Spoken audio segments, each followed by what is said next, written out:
forever discomfort, knowing that you will never have a moment where you're not in pain or discomfort, but you'll be with him. Which one would you choose? Wow. Maybe that's not such a crazy question. And I understand that God, that's not the heart of the Father towards us. He would never, but that's a question that I am enjoying asking myself to see what my heart would answer. I just shot for 2 or 3 minutes, and then my screen went black, and I realized I never hit the record button. It's shocking how many times I actually do that. I feel like this video is going to tie in well with last video, and I'm not telling you to go watch it just because I want views or anything like that, but it'll make a whole lot more sense. I'm very thankful for my pastor lately because he has been saying the quiet thing out loud, something that has bugged me for a long time. And I'm not trying to put words in his mouth, but it is something along the lines of, I'm afraid that we have tried to get people to heaven more than we have tried to get people into relationship with God. And I'm like, thank you. And I'm going to show you how this ties into yesterday's video so very well, because I feel like the entire gospel, at least in the West, at least in the United States, maybe not the entire gospel, I shouldn't throw a blanket statement out there like that, but I feel like a lot of times we have taken the gospel and we have boiled it down to locations. You don't want to go to hell, you do want to go to heaven. Both of those statements are very true. Hell is a very tormenting place. Hell is not going to be a party. It's not going to be a good place. Heaven is going to be a beautiful, amazing, unfathomable place to be. But it makes me sad that we have made, I shouldn't use blanket statements, I'm sorry, we have made. It makes me sad when I hear statements like, don't you want to go to heaven? Don't you want to go to heaven? And it's like, yes, everybody wants to go to heaven, but heaven is not the point of the gospel. Avoiding hell is not the point of the gospel. And this is how this video ties into last video, is because if you didn't watch it, I was talking about the Apostle Paul's revelation of no matter what he was going through, it didn't matter, because he said, I have the opportunity to know him. And I was speaking from my own personal experience about how I don't necessarily, I feel like I haven't reached that place yet to where I'm like, I feel like in my own personal life, I have taken for granted what it means to have the ability just to know him, to have relationship with him. I've taken that for granted. A better way to explain why it bugs me when the gospel or witnessing is boiled down to, if you don't want to go to hell and you want to go to heaven. I was thinking about it earlier this morning, and I was thinking about, like, if you had a long distance relationship with a spouse or even a girlfriend, and they lived in a different state than you did or something like that, you would constantly write your spouse letters like you had plans to go there. You lived in Florida, but they lived in Washington, opposite end. And you would constantly write letters about, I'm so excited to be in Washington. I'm so excited about how Washington's weather is. I'm so excited about Washington's this. I'm so excited about all the things Washington. And we forget the fact that the entire excitement, anticipation, reason that we're so excited to do it is because you get to be reconnected finally with that long distance relationship. Now, that's not a great comparison, because we don't necessarily have a long distance relationship. I have God Almighty right here. I have the Spirit of God. However, there's going to be a difference in heaven when the flesh is finally completely defeated and we're there in the actual presence of God. There's going to be a huge difference. But I just thought about that, about how we talk about, I'll be so glad when I get to heaven and there's not this, or this. And it's like, hold on now. The Bible calls us the bride and he's the husband. And it's like, I finally get to be by his side. I finally get to be where he is and be in his presence and be surrounded by his glory.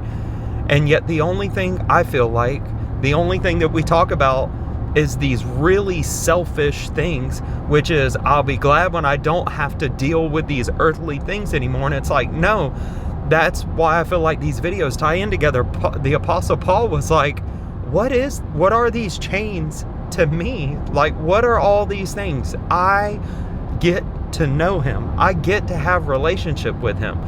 And I think quite possibly that's why sometimes, I don't want to say the gospel is sold short, but it's witnessed. Oh man, I'm really afraid to say this because it's going to come across judgmental, and that's not my heart is in judgment, but it's maybe sold short, because we do the same thing with hell too, and we say you don't want to burn forever. And no, like, the answer is yes, I want to be in a place that's amazing, and no, I don't want to be in a place that really sucks a whole lot beyond words. Like, the answers are yes. However, we forget what makes this place really amazing and what makes this place really bad. The amazingness of heaven is the fact that we will get to be with him. Who cares about I venture to say there's not a lot of people in heaven who got there and stood face to face with Jesus and said, I can't wait to see my house. You know what I mean? Like, forget about the houses or the trees or animals or whatever else is there. He's going to be there. And that's the same thing I was thinking about this morning. The thing that makes hell so terrible, and that's why possibly we had to reduce it to the flames and the burning and all those things, is because who cares? Like, the other thing doesn't seem as bad. Hell is eternal, forever separation from God. Like the idea of never, ever, ever, there are no second chances. There'll never be a time where he calls your name. There'll never be a time where he's going to witness, to you, where he's going to whisper to you, where he's going to encourage you. Forever, he's done. Forever, that's it. You're done. I venture to say that is far worse than the burning and the fire and the torment and everything else that is there. The complete, I don't even know that we can understand the complete absence of God and the Spirit of God. And I feel like because we don't understand, I'm just gonna say me, because I'm tired of saying we. This video is gonna come across super judgmental and like we and Christians and the Western church, and that's not my heart. It's just thoughts. I'm just trying to share with y'all thoughts, hopefully that encourage in some way, shape, or form. But I feel like I don't understand the greatness and the fullness of the privilege to have relationship with God.